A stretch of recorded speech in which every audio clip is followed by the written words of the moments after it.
The 14th Amendment will be passed then to make the pieces of the Civil Rights Act of 1866 completely constitutional.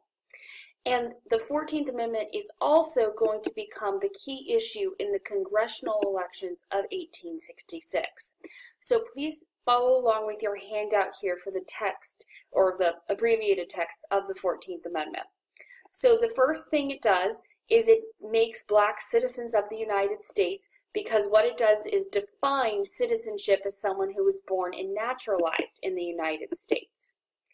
The next piece that it does, it's called the Equal Protection Clause. It says all citizens have all rights in all states. So what this really means is it reiterates that rights cannot be taken from you. It says specifically life, liberty, property, without due process of law. So it is essentially reiterating that due process clause.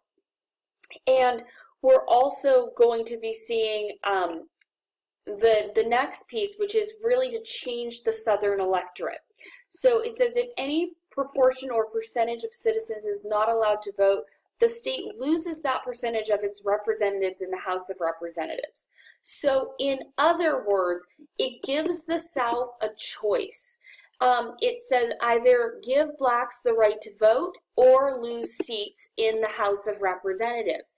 Now, some radicals actually wanted a more specific guarantee of universal male suffrage, but they realized that this actually would have maybe led to defeat in the North of the 14th Amendment, since in the North, only actually a few states allowed blacks the right to vote.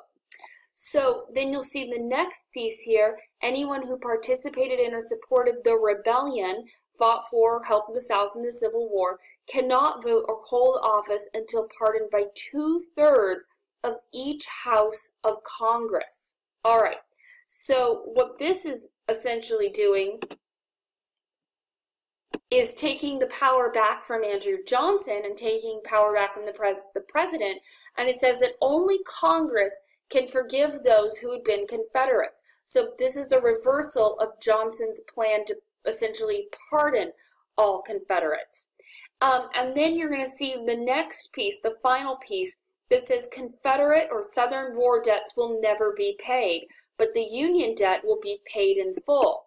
So what this is saying is it is to dissuade people from ever joining the rebellion again.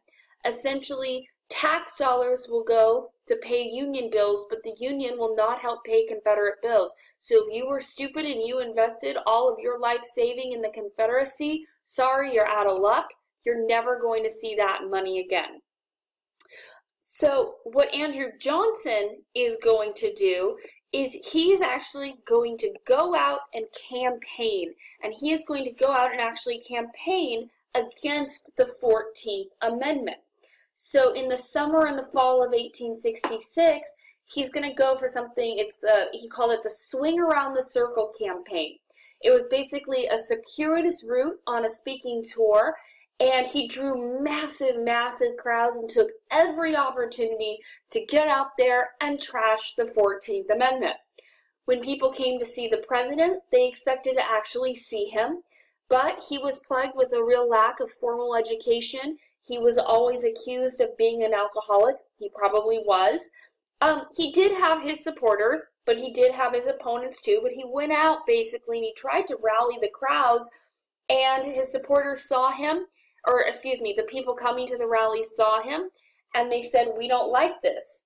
And they ended up voting the opposite. So they ended up voting for Republicans and radical Republicans in overwhelming numbers, more than ever before. And this is then going to backfire on Andrew Johnson. And actually right here he is in the Swing Around the Circle campaign. This is one of the banquets that they held in his honor. So also just to note, even though the 14th Amendment is passed in 1866, it's not actually going to be ratified until 1868. Due to Johnson's campaign, 10 states actually listened to him, southern states, and didn't actually ratify it. The only southern state that actually did ratify it was Tennessee, and Johnson was from Tennessee, so not a lot of love from his home state. But like I was saying, people see him, they don't like it, and they go the opposite. We're going to then have the official beginning, the clear beginning in 1867, as you see there on your timeline, of congressional reconstruction. And the first thing that they're going to do is Congress is going to declare military reconstruction. So basically, they look around, meaning Congress, and they say, okay, we don't see any states down here. These states are going to be divided from 10 states into 5 military districts, and each one is going to be run by a general of the army.